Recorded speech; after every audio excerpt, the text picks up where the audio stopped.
Oke, selamat datang lagi bersama saya Rangga Wijayanta. Di sini saya bakal sharing kepada teman-teman pelatih, instruktur olahraga, mahasiswa-mahasiswi olahraga, pecinta olahraga, atau guru olahraga atau physical teacher education atau physical education teachers yang mau belajar tentang cara atau tutorial pembuatan periodisasi program latihan. Di sini saya bakal kasih tutorial periodisasi ya, pembuatan periodisasi. Oke, nggak usah lama-lama. Jangan lupa kalau ini bermanfaat, silakan di-share ke semua seluruh Indonesia. Bagaimana eh, di sini saya akan mudah-mudahan dapat bermanfaat, memudahkan teman-teman pelatih atau yang baru belajar tentang periodisasi program fisik di seluruh Indonesia. Kita mulai aja ya. Jangan terlalu bertele-tele. Mari kita gas. Oke, di sini masih kosong. Kosong, kosong. Lihat tuh, kosong ya. Tidak ada apapun. Lalu selanjutnya adalah di sini kan tentang Excel periodisasi ya, yang udah otomatis. Lalu saya sudah siapkan tentang materi tuntunan periodisasi. Kalau teman-teman berminat, saya ada linknya juga di Instagram. Instagram saya Rangga Wijayanta. Terus juga ini nomor WA saya, silakan di-save ya, yang dapat membantu teman-teman bagaimana kalau mau bertanya dan lain-lain. Silakan. Oke, kembali lagi ke tutorial pembuatan periodisasi. Ya, di sini ada materi karena sangat berkaitan nanti. Di sini tuntunan pentingnya. Oke, yang pertama kita bahas, bukan yang pertama ya, saya akan membahas secara detail tentang tutorial pembuatan periodisasi. Yang pertama ada kolom sport atau kecabangan atau olahraga atau atlet teman-teman atau kliennya. Ya, di sini saya akan kasih contoh. Kebetulan saya dulu atlet karate, jadi saya akan memberikan contoh kebetulan tentang cabang olahraga karate. Di sini ini contoh aja ya, karena kan tutorial. Yang pasti juga bisa bermanfaat buat semua teman. Di sini ada cabang karate, lalu nomornya apa? Di sini kebetulan saya komite minus 67 kilogram putra. Oke. Lalu selanjutnya di sini ada kolom performance ya. Kalau teman-teman di cabang olahraga ini gampang ya, tinggal diisi aja cabang olahraga apa, nomornya apa. Nah, kalau yang lain misal mungkin renang ya, renang. Lalu nomornya freestyle, nomor sprint berapa gitu. Meter 100 nggak tahu ya. Intinya ada cabang olahraga, lalu nomor spesifiknya apa. Selanjutnya ada kolom performance. Kolom performance ini diisi dengan eh, secara sederhana aja, ada historinya, lalu targetnya. Misal PON 2002, saya 2002 berapa ya, saya lupa. 2021 mungkin ya. Mungkin. Ini kan contoh ya. PON 2021 Papua, saya mendapatkan medali perak. Lalu selanjutnya adalah masa mendatangnya target PON 2025.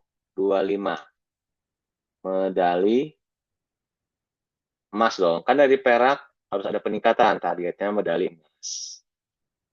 Ya, diwarnain jadi ada tandanya atau lebih detail ya. Sejarahnya apa perak, lalu target PON 2025 medali emas. Kita lanjut ke kolom tes dan standar. Untuk kolom tes dan standar, usahakan teman-teman yang sederhana aja. Artinya penginputan di sini kan terbatas ya. Jangan yang terlalu rumit. Untuk lebih lengkapnya nanti ada format tersendiri, yaitu format tes dan pengukuran untuk penginputan data hasil tes fisik. Yang bisa teman-teman dapatkan atau lihat contohnya ada di Instagram saya, Rangga Wijayanta. Di situ juga ada linknya, silakan dilihat-lihat ya kalau tertarik. Di situ semua ada tentang produk-produk sport science, strength conditioning. Saya input semua di situ, silakan lihat. Oke, kita kembali lagi. Contoh yang sederhana aja, di sini ada, misal kita tulis flexibility, lalu contoh tesnya apa, sit and reach, ya, yang mudah dipahami oleh teman-teman seluruh Indonesia aja ya. Lalu balance, ada standing stroke test, disingkat aja standing stroke, STORK test, yaitu berdiri seperti bangau, kiri dan kanan, satu dilipat di paha, satu berdiri, ya. Untuk lebih jelasnya nanti di pembahasan tes dan pengukuran itu ya. Kita membahas tentang tes periodisasi, tutorial periodisasi. Sorry. Lalu komponen biometrik selanjutnya adalah speed. Untuk tesnya adalah sprint 20 meter ya. Lalu yang kita butuhkan seorang karateka ada agility. Nama tesnya T-drill atau T-test sama aja. Atau teman-teman ada tes bentuk agility yang lain silakan ya. Selanjutnya ada tes muscle endurance atau daya tahan otot yang pakai berat badan sendiri. Ada push up, ada sit up, ada back up, lalu single leg squat,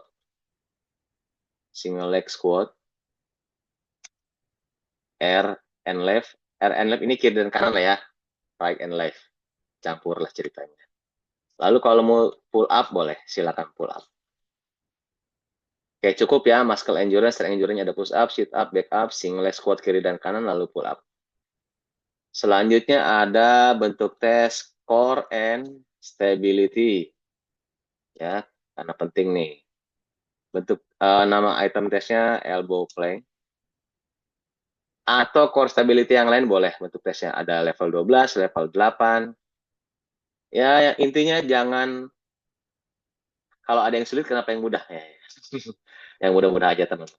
Lalu selanjutnya ada komponen biomotorik anaerobic power di sini ya. Saya di sini membutuhkan item test thrust test. 30 meter dikali 6 repetisi. Itu nama tesnya ya. Lalu ada yang terakhir aerobic capacity, atau yang biasa teman-teman tahu, atau adiposium, atau yang biasa teman-teman tahu tentang VO2 max ya. Bentuk tesnya adalah, atau itemnya sorry, lip test yang saya butuhkan. Lalu selanjutnya ada 1RM strength ya. Ini bentuk-bentuk tes yang ada di gym, silakan karena untuk kebutuhan kekuatan yang menggunakan alat. Ada mesin, ada free weight, mungkin juga yang lain ya. Ada ya resisten band dan lain-lain. Misal saya kasih contoh di sini ada bench press yang besar-besar aja dulu. Silakan teman-teman sesuai kebutuhan ya. Deadlift ada full squatnya atau Smith machine boleh dan sebagainya. Silakan teman-teman pelatih input atau calon pelatih input sesuai kebutuhan yang dibutuhkan oleh atlet tersebut untuk menunjang kekuatannya ya. Karena ini kolomnya terbatas, ya segini aja cukup. Untuk pembahasan lengkapnya ada di format tes dan ukuran ya. Selanjutnya adalah physical preparation atau persiapan fisik apa, modal utama atau produk utama fisik yang dipersiapkan yang menjadi produk unggulan seorang atlet karate. Ya, karena kebetulan di sini tentang periodisasi, jadi produk-produknya yang utama aja ada speed, ada strength, endurance, yang mewakili kurang lebih mewakili komponen di seorang atlet tersebut. Misal ya, ada speed, produk utamanya seorang karateka dia harus memiliki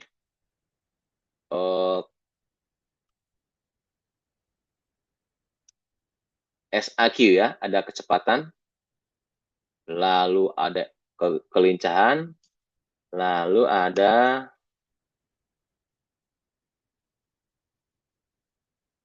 kecepatan mereaksi ya, dan respon dari luar.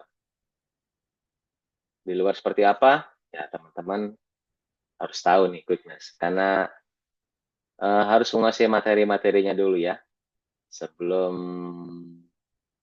menginput periodisasi. Kalau mau lebih jelasnya, lebih detail tanya-tanya lagi, silakan. Ini catat nomor WA saya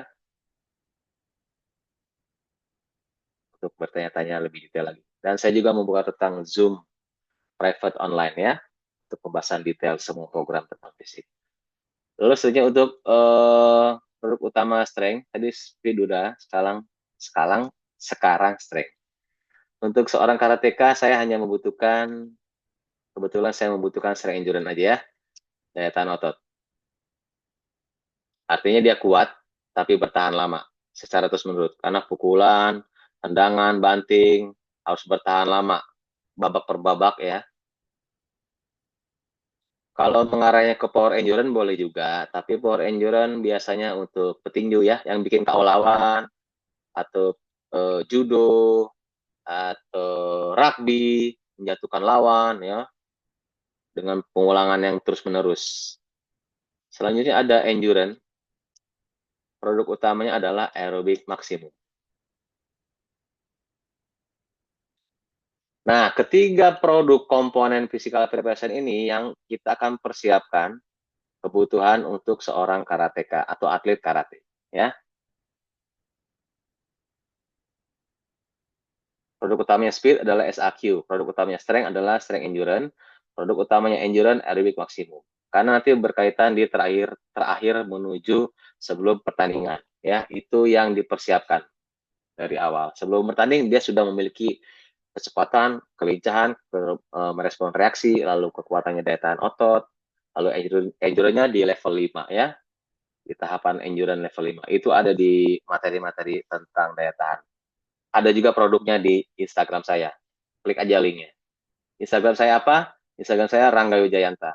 Lalu selanjutnya ada di technical preparation. Ini berkaitan dengan teknik-teknik di karatenya ya. Kalau bisa koordinasikan dengan pelatih fisiknya. Karena untuk pembuatan periodisasi tidak bisa berdiri sendiri. Harus bekerja sama dengan pelatih fisik, kita ya, pelatih fisik, pelatih teknik, lalu ada nutrisi, psikologi, itu secara ideal ya. Tapi kalau nggak ada, ya sudah, nggak apa-apa. Di sini saya akan menginput contoh aja, Suki itu bentuk-bentuk bentuk-bentuk pukulan, lalu Gary bentuk-bentuk tendangan. Dan selanjutnya silakan input tentang bentuk-bentuk teknik yang harus dipersiapkan dalam menunjang performa atletnya. Lalu taktiknya, misal dia counter attack yang dipersiapkan ya, yang dikasih pembelajaran kepada atletnya oleh seorang pelatih. Counter attack, terus ada mungkin ada transisi, defense to offense, sama aja ya counter attack. Atau defense, offense to defense. Ya. Dan seterusnya ya. Pokoknya tentang taktik, silakan teman-teman. Kalau dia karakternya counter attack, ya sudah counter attack. Atau bertahan dulu, terus menyerang, bebas. Atau nyerang, terus silakan. Lalu karakter. Lalu kolom selanjutnya adalah psychological preparation, persiapan psikologi apa yang harus dipersiapkan untuk atlet karate. Kalau tidak ada tim psikologi atau pelatih psikologi, silakan teman-teman menginput kolom psikologi ini secara umum aja. Banyak kok referensinya, ada goal setting, ada mungkin stress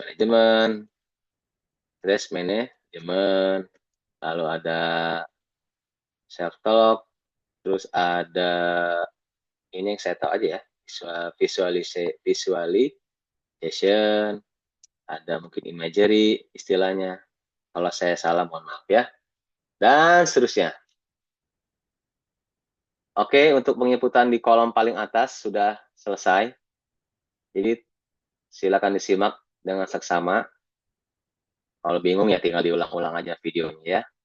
Lalu kolom paling selanjutnya yang di bawah ada dates, yaitu dalam bentuk bulan, mingguan. Di sini bulan silakan disesuaikan dengan kebutuhan kecabangannya, dimulai dari TC-nya kapan, bulan apa, lalu pertandingannya bulan apa. Ya, di sini karena saya contoh tutorial, saya awal tutorialnya dari bulan Januari ya, kurang lebih selama 1 tahun sampai Desember. Apakah teman-teman bingung cara ngikutnya? Silakan aja, jangan bingung-bingung. Dimulai dari Januari ya.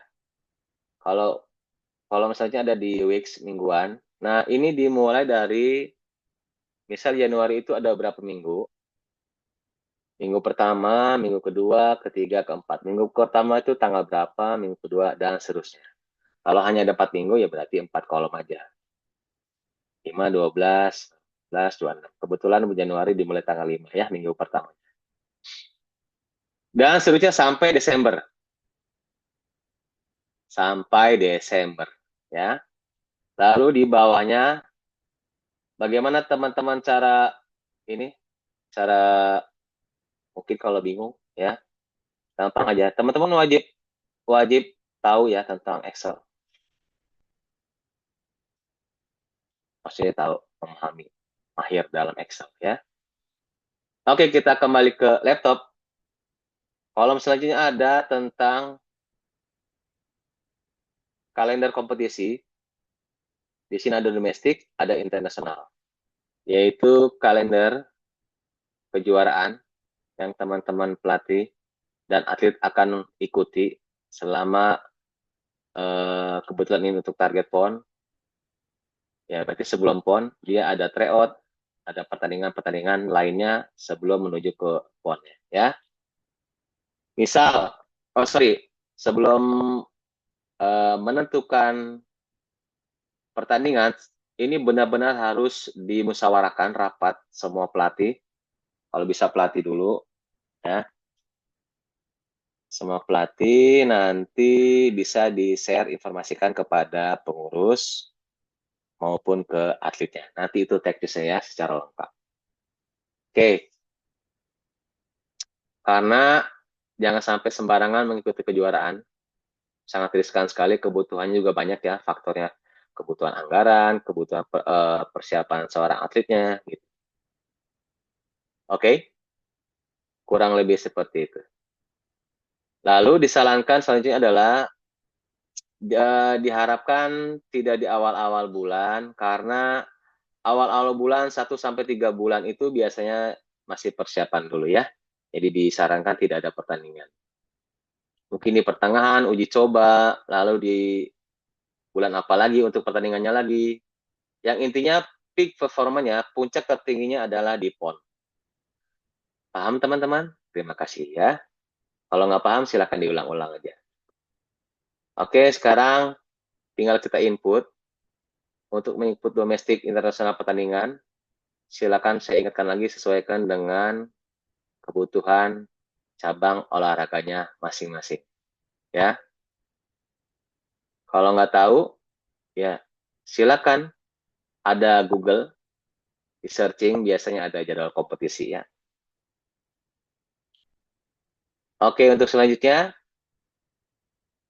kita akan lanjutkan di part 2 ya. Jangan sampai teman-teman melewatkan kesempatan tutorial pembuatan priorisasi ini karena jangan sampai bingung lagi. Di sini saya akan bahas tuntas di part 2 ya. Sampai ketemu lagi teman-teman di part 2 untuk sampai ke bawah ini, sampai grafik-grafik dan seterusnya ya. Selamat menikmati, selamat belajar. Kalau belajar itu harus sabar, pelan-pelan, bertahap. Jangan maunya langsung bisa, tapi harus melalui lika-liku laki-laki. Asik. Lika-liku terjal, halang merintang. Alah, kemana-mana nih ngomong. Oke, mudah-mudahan bermanfaat. Tunggu di part 2. Nantikan video selanjutnya. Jangan sampai dilewatkan. Bye-bye. Terima kasih.